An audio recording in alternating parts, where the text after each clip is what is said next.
ঘোড়ার ডিম আবার করে কেন? সেটা একটু পরে জানতে পারবেন ঘোড়ার ডিম কীভাবে করে। আচ্ছা। চলুন আমরা দেখা যাক কি ঘোড়ার ডিম করি। আমি গরম নেই করছি ঘোড়ার ডিম। আসসালামু আলাইকুম এভরিওয়ান, আজকে চলে এসেছে আপনাদের জন্য একটি ঘোড়ার ডিম ব্লগ নিয়ে, যেটা আমি শুরুতেই বললাম। সো এটা একটু পরে বলবো যে ঘোড়ার ডিম ব্লগ কেন বলতেছি। আজকের ওয়েদার অনেক সুন্দর। আমরা যাচ্ছি হচ্ছে সীমান্ত স্কোয়ারে। দেখেন এখান দিয়ে আবার ভাই ভাই পরিবহন যাইতেছে।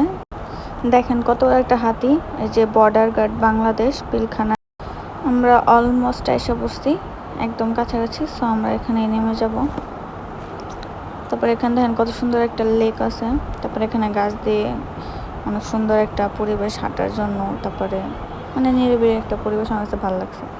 তারপরে আমরা এই যে সীমান্ত স্কোয়ারে ঢুকতেছি আর কি। একটু পরে জানতে পারবেন আমরা কি ঘোড়ার ডিম কিনতে যেতেছি।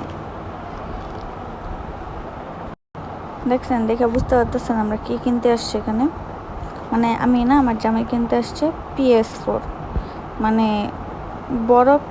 বড় হয়েছে কিন্তু বাচ্চা মেয়ে চাইবো না আর কি। সো আমার কোনো কাজের জিনিস না এটা। সো এটা আমার জন্য একটা ঘোড়ার ডিম।